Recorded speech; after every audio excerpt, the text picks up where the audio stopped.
আজকে আপনাদেরকে দেখাচ্ছি গৌরমতি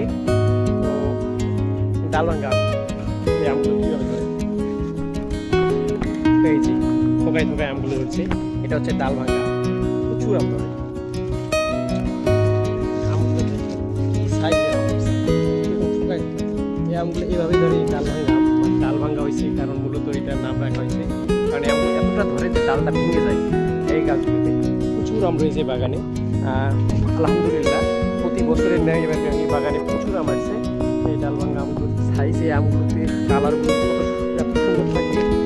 মানে আম তো একেবারে সেপ্টেম্বর মাসের দিকে শেষ হয়। রূপালি আম শেষ হওয়ার পরেও 2-3 মাস চলে যায় পাকতে এই আমটা।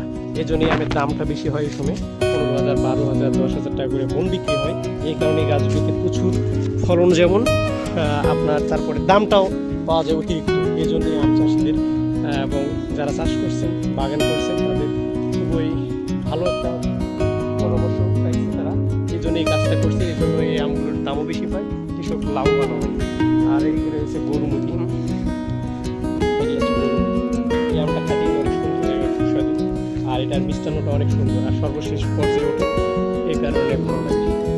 আপনারা এগুলো দেখতেছেন, এই আমগুলো হচ্ছে রূপালি না, এগুলো হচ্ছে গরুমতি ডালভাঙ্গা।